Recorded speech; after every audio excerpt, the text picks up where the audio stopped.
सिद्धार्थनगर के डुमरियागंज से एक ऐसी खबर सामने आई है जिसने खाकी की कार पर डाली और इंसाफ की उम्मीदों पर गंभीर सवालिया निशान लगा दिए हैं। एक तरफ पुलिस प्रशासन अपराध मुक्त समाज का दावा करता है, तो वहीं दूसरी तरफ पीड़ित परिवार न्याय के लिए दर दर की ठोकरी खा रहा है।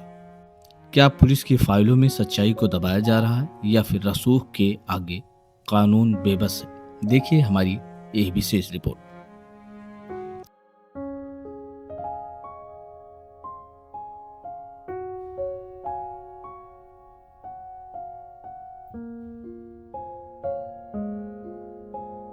और तोड़ ताड़ किए हैं।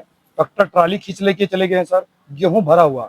उसके बाद हमारे फार्म हाउस पे गए हैं, तोड़े हैं सब, उसमें सीसी कैमरा में सब रिकॉर्ड है। और उसके बाद हम तहरीर दिए 30 तारीख को, इस तरह ऐसा हमारे घर पे हुआ है और हम एक प्रधान के भाई हैं। और इसके बाद अभी तक कोई कार्रवाई नहीं हुआ। स्थानीय निवासी फुरकान अहमद ने पुलिस और कुछ दबंग ग्रामीणों पर साजिश के तहत उन्हें फंसाने का आरोप लगाया है। फुरकान का आरोप है कि उनके खिलाफ जो मुकदमा दर्ज किया गया है वो पूरी तरह निराधार और फर्जी है। पीड़ित का दावा है कि जिस जगह और जिस वक्त मारपीट की घटना दिखाई गई है वहां लगे सीसीटीवी कैमरों में ऐसी किसी वारदात का नामो निशान तक नहीं है। सवाल ये उठता है कि अगर डिजिटल सबूत कुछ और कह रहे हैं तो पुलिस की एफआईआर में कहानी कुछ और क्यों है?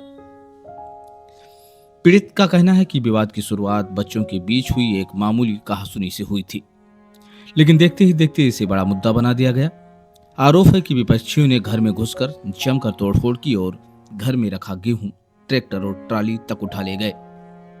हैरानी की बात यह है कि पीड़ित परिवार जब अपनी शिकायत लेकर थाने पहुंचा तो न्याय मिलने के बजाय उन्हें धमकियां मिली। फुरकान का आरोप है कि कुछ पुलिसकर्मियों ने उनके साथ अभद्र भाषा का प्रयोग किया और उन पर दबाव बनाया। अब सबसे बड़ा सवाल यही है कि अगर पीड़ित के पास अपनी बेगुनाही के पुख्ता वीडियो सबूत और सीसीटीवी फुटेज मौजूद है तो आखिर जांच में इतनी देरी क्यों? क्या पुलिस के आला अधिकारी इस मामले का संज्ञान लेंगे? फिलहाल पीड़ित परिवार ने उच्च अधिकारियों से न्याय की गुहार लगाई है।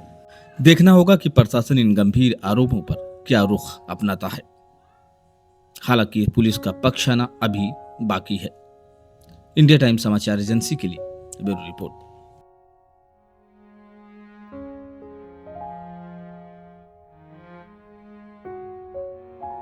मरोटिया मुफ्ताकम के हैं, थाना डुमरियागंज के। हम 30 तारीख को एक घटना हुआ है कि हमारा भतीजा और कुछ लोग थोड़ा छोटा मोटा कहीं सुनी बच्चों में कुछ मतलब नल चलाने के तौर पे हुआ है। तो उसने क्या किया कि 2-3 घंटे के बाद उसके पिताजी 10-20 लोग को लेके आए हमारे घर पे और तोड़ ताड़ किए हैं। ट्रैक्टर ट्राली खींच लेके चले गए हैं सर, गेहूं भरा हुआ। उसके बाद हमारे फार्म हाउस पे गए हैं, तोड़े हैं सब, उसमें सीसी कैमरा में सब रिकॉर्ड है। और उसके बाद हम तहरीर दिए 30 तारीख को, इस तरह ऐसा हमारे घर पे हुआ है और हम एक प्रधान के भाई हैं। और इसके बाद अभी तक कोई कार्रवाई नहीं हुआ। वापिस इंस्पेक्टर साहब कल मुकदमा हमारे खिलाफ में उल्टा लिख दिए, हमारे खिलाफ में लिखना चाहिए उन लोगों के खिलाफत में और लिख दिए हमारे खिलाफत में, क्योंकि हमारे पास पूरी सीसी कैमरा, हमारे पास सब रिकॉर्ड है सर। ऐसा कुछ नहीं कि हमारे पास रिकॉर्ड है, सब रिकॉर्ड में है, सब पूरा उसमें सीसी कैमरा का। उसके बाद हम जब वहाँ कोई सुनवाई नहीं हुई है तो हम यहाँ आए डीआईजी सर के पास कि हमारी कोई सुनवाई हो जाए और उसमें कोई कार्रवाई उचित से उचित कार्रवाई हो जाए सर। हम रिक्वेस्ट कर रहे हैं कि जल्दी से जल्दी इसमें कार्रवाई करें और सबको जेल भेजा जाए सर। थाने पे गए तो क्या थानेदार ने सर, वो विवेक एक सिपाही हमारे हैं, हमारे हल्के के, उनको हमको उल्टा सीधा बोल के भगाया गया और झूठ बोला गया कि हम थाने पे नहीं आए हैं। झूठ वही बोले कि हम थाने पे आए नहीं सर। उसके बाद कल इंस्पेक्टर साहब से रात में गए तो उल्टा सीधा जदबद हमको गाली दिए और गाली देके वहां से भगा दिया गया। मुकदमा लिख गया और तुम्हारे गांव में जहां मराना जहां मरा लीजिए, उल्टा सीधा जो भी पाए जदबद बोले सर। क्या चाहते हैं सर कार्रवाई हो, जांच हो, स्पष्ट जांच हो जाए सर। कि सीसी कैमरा है, ऐसा नहीं कि हम झूठ बोल रहे हैं। अगर झूठ बोल रहे हैं तो हमारे खिलाफ में और मुकदमा लिखा जाए सर। हमारे पास पूरी सीसी कैमरा का रिकॉर्ड है सर।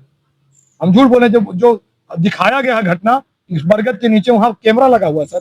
जो उसको बता रहे कि जो नल के उसको हुआ है वो नल के नीचे ही कैमरा लगा, ऊपर लगा हुआ है खंबे पे। बता दीजिए सर, कोई कार्रवाई नहीं किया गया तो हम मजबूर हो, क्या 2 तारीख है, हम आए हैं यहाँ डीजी के सर के पास और ये सर देख लीजिए, ये ऐसा का मामला है सर।